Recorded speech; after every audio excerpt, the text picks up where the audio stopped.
后在这个袋子里也有，帮妈妈检查看看，这太恐怖了。有没有已经过期的？阿公做给我们的姜母茶是103年。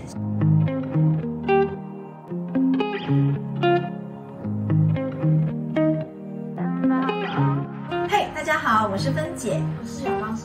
今天我们不做料理，我们要清冰箱。冰箱通常要半年就清一次。好，然后呢？半年到1年之间。好，最长要1年啦。好，那我们上一次清冰箱的时候已经是4年前了，有点夸张。好，那我们现在来看一下我们的冰箱。虽然我们冰箱东西没有非常的满，你看特别是我最不顺眼的地方就是这个酱料区。这个酱料呢，它有甜有咸，尤其是放在最后面的酱料，说不定已经过期了，我都不知道是什么。上面呢，这个是干货区。那这个干货呢，因为我个子没有那么高，所以呢，往往后面放了些什么我也忘记了。好，右前方这边就是巧克力啊，一些葡萄干什么的。好，虽然这样我是可以拿啦，但是在里面的我就拿不到了。好，所以其实这里抽屉对我来说是非常重要。还有呢，这个盒子是我拿来放水果的，但说实在的我觉得放了水果以后，然后上面再堆了几个这个盒子。有没有？那这水果呢？因为多了些步骤，所以我也不想拿，以至于呢，我就不太想要吃水果。对，这边是香料区哈。然后呢，香料的话，有些人不放在冰箱啦哈，但是我会觉得说放在冰箱可能相对比较新鲜这样子哈。好啦，那这边杂物也不少哈，等一下都会清出来。好，那这个呢是冷冻柜。我很喜欢我的冰箱，就是说它其实分隔区非常多，就是乱乱的。好，大家很多人都这样吧，乱得很。这边呢是蔬菜区，蔬菜买回来就直接一股脑的就丢进去。其实蔬菜买回来应该都要先处理，要开始整理冰箱喽。Let's go。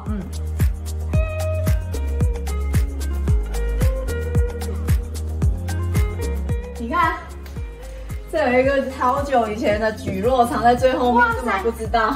这个我说改天要吃，结果到现在，那是1年前的。这是我们1年前在拍巧克力的时候留下来的历史。这些只是上层冰箱的东西，帮妈妈检查看看。这太恐怖了。有没有已经过期的？比如说阿公做给我们的姜母茶是103年，现在多少年？117年前。我们来开始检查吧。Let's go， 第2步骤。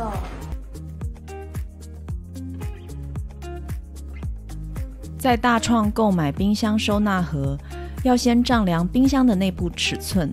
我们家瓶瓶罐罐酱料非常多，有抽屉比较方便。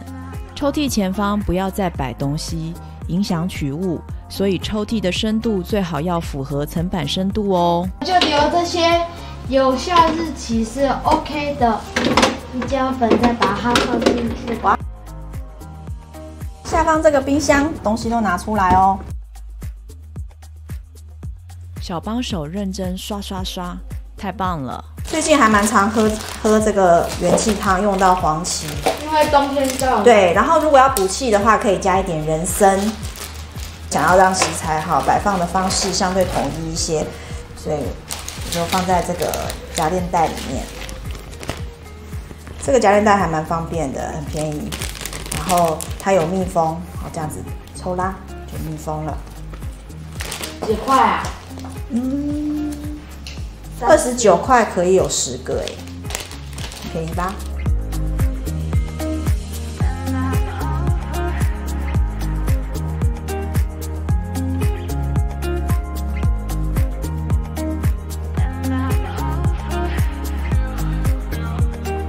终于整理完了，本来以为这是一件很简单的事，没想到呢，要从挑出过期的食材，清理冰箱的分隔柜，然后再把所有食材呢，按照我的想法来放上去，这件事情就已经花很多时间。好，那同时一口气要整理这个冷藏室、冷冻柜，还有这个是蔬果室。好，那我们就来看看我们最后的成果吧。哒哒哒哒，好。这个最上面这个一样还是干货区。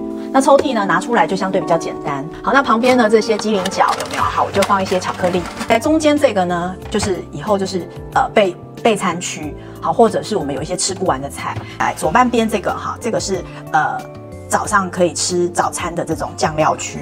右半边呢，这个哈，这是一些咸酱哈。这是我因为喜欢吃辣嘛，所以我买了很多这个辣椒酱。好，那我们再看门边，那因为我们家呢很多库藏的巧克力哈，那就还是放在上面。好，那这里呢就是一样哈，就是一些比较高的这种酱料或者是香料瓶。好，那糖我们家糖都会把它放冰箱，不然外头会招蚂蚁。好，那中间这一层呢一样是粉，这一层呢就是我做早餐的时候常常会用到的一些坚果。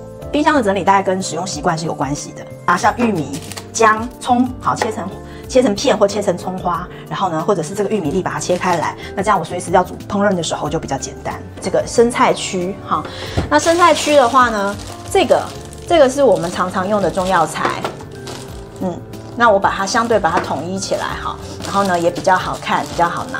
那这一把青菜呢，因为它比较长哈，所以我就放在这个位置。那这边呢，我去买了就是这种袋子。那这个袋子呢，因为在这里头呢，就是可以挤可以推，好处就是可以把冰箱去做很明显的区分。水果呢一目了然的话呢，大家也比较会记得拿。那比我装在盒子里面容易取用。右半边就是蔬菜，好，那蔬菜呢，我像拿到高丽菜，因为很大颗，我就会把4等份切开，用那个保鲜膜包起来，一次需要的时候就把它拿出来，就洗这一块就好了。洋葱啦、地瓜啦、马铃薯这些哈，很容易掉屑屑，好，那我就直接用这个我们一般常见的纸袋子。好，那纸袋呢，你可以选硬挺一点的，好，提袋的部分剪掉，会掉屑屑的这种食材。再来呢，就是我最欣赏的冰库区哈。这冰库区呢，基本上我本来想也要放分隔哈，你看，可是呢，我们家的冰库好处就是它分层欸，好，它至少有1层、2层，再来第3层，好，大、中、小。好，那这个小的区块这里哈，我就放一些比较扁的食材，那中间呢有可能放一些干货这样子哈。再来底层关键的整理就是把它竖起来，是一目了然这样。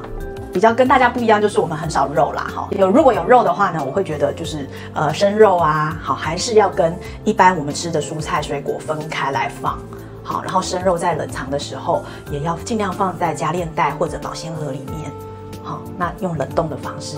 那退冰呢，也要在保鲜盒内退冰。好，因为那个肉的这个血水哈，细菌非常多。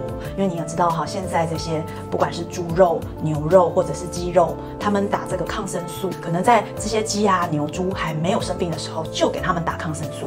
所以呢，他们的血水里面如果有细菌的话，这些细菌哈是一般抗生素都没有办法杀死的细菌。OK， 所以呢，就是有关生肉的部分，请大家一定要分开来放，然后呢，用保鲜盒把它装起来。同厂加印瓦斯炉台下方厨具柜的收纳，正下方温度高，不要放食物哦。餐桌旁食物柜的收纳要分区放置，也要检查是否有过期。玄关鞋柜区杂物多，用收纳篮整理收纳，常用的包包也可以放在里面。抽屉用盒子区分，东西一目了然哦。我家电视柜50公分深，拿东西就像采矿。新年礼盒正好拿来当收纳抽屉。如果喜欢，就在下面按个赞，订阅我们，打开小铃铛。拜拜。我们最晚1年后还要再来做一遍这件事情，好不好？好。虽然很辛苦。